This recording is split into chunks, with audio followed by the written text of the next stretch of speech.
Hello students and welcome to my channel make it easy.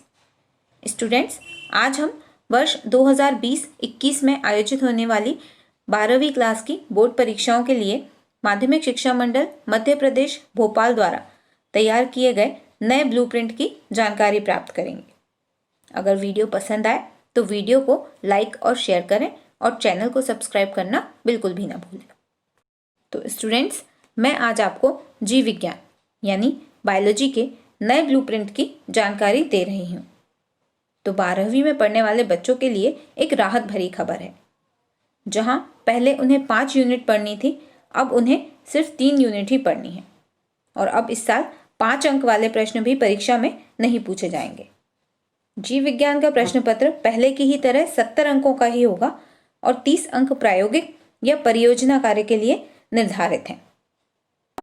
इस बार जीव विज्ञान के प्रश्न पत्र में 30% अंक 1 अंक वाले प्रश्नों के लिए निर्धारित किए गए हैं, जबकि 30% अंक 3 अंक वाले प्रश्नों के लिए निर्धारित हैं, जिनकी शब्द सीमा 75 से 100 शब्द होगी।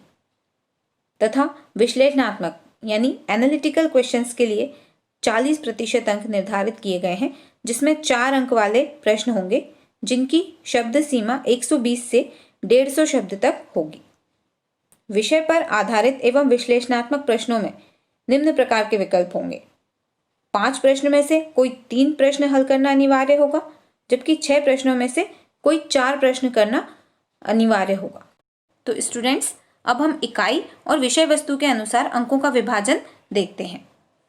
सबसे पहले, यदि आपने बुक में देखा हो तो हमारी बुक में 16 अध्याय दिए हुए हैं, जिसमें से कि अध्याय 9, 15 और 16 अब हमें नहीं पढ़ना है। यानी कि अब हमें 16 में से सिर्फ 13 चैप्टर ही पढ़ने हैं। तो स्टूडेंट्स, अब इन 13 अध्यायों से ही 3 यूनिट तैयार की गई हैं, जिनमें से कि पहली यूनिट, जिसका कि नाम है जनन या रिप्रोडक्शन, जैसी थी वैसी ही रहेगी। मतलब इसमें 4 चैप्टर हैं, तो 4 चैप्टर अभी भी हैं, जिसमें से कि पहला है जीवों में जनन यानी रिप्रोडक्शन इन एनिमल्स। दूसरा है पुष्पीय पादपों में लैंगिक जनन यानी sexual reproduction in flowering plants. तीसरा है मानव जनन यानी ह्यूमन रिप्रोडक्शन। और चौथा है जनन स्वास्थ्य यानी रिप्रोडक्टिव हेल्थ। तो ये चारों चैप्टर्स जैसे पहले थे वैसे ही हैं और यूनिट 1 में ही हैं। पहले भी यूनिट 1 में ही थे और अभी भी यूनिट 1 में ही शामिल हैं। फर्स्ट यूनिट यानी पहली इकाई से 21 अंक के प्रश्न पूछे जाएंगे, जिसमें से कि 1 अंक वाले 7 प्रश्न होंगे, जो कि किसी भी प्रकार के यानी वस्तुनिष्ठ, रिक्त स्थान, एक शब्द में उत्तर या सही जोड़ियां किसी भी प्रकार के हो सकते हैं।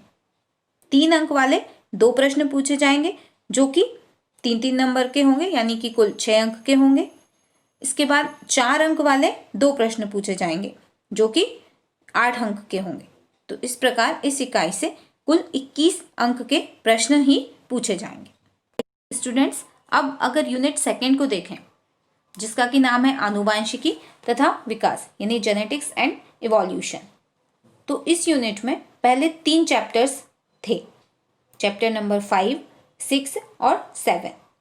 लेकिन अब नए ब्लूप्रिंट के अनुसार इसमें यूनिट 3 का एक चैप्टर यानी चैप्टर नंबर 8 मानव स्वास्थ्य तथा रोग को उठा करके यूनिट 2 में डाल दिया गया है। तो अब यूनिट 2 में भी 4 चैप्टर हैं, चैप्टर नंबर 5, 6, 7 और 8 यानी वंशागति तथा विविधता के सिद्धांत, theories of inheritance and variations, वंशागति के आणविक आधार यानी मॉलिक्यूलर बेसिस ऑफ इनहेरिटेंस, विकास यानी इवोल्यूशन और मानव स्वास्थ्य तथा रोग यानी ह्यूमन हेल्थ एंड डिसीजेस।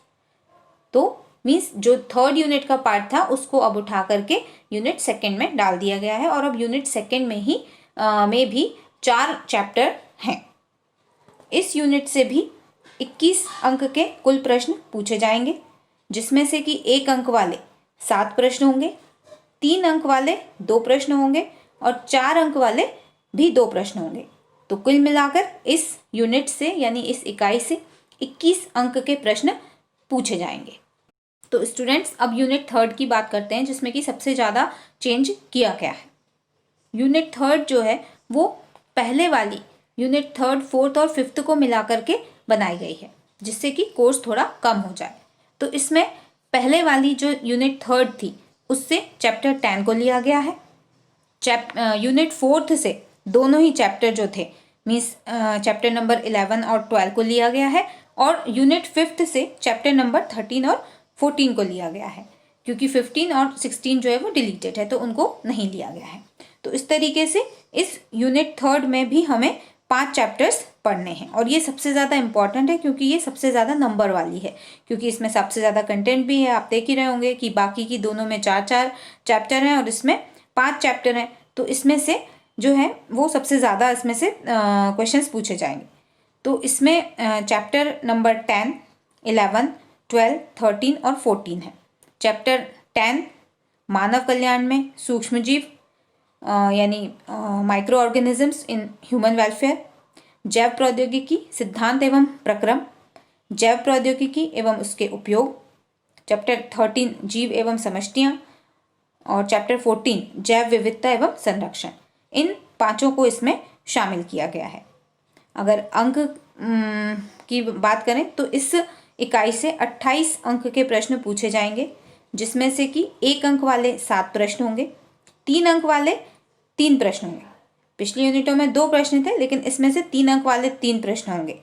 4 अंक वाले यहाँ पर 4 अंक वाले भी 3 प्रश्न होंगे। तो इस तरीके से इस इकाई से कुल 28 अंक के प्रश्न जो हैं वो इससे पूछे जाएंगे।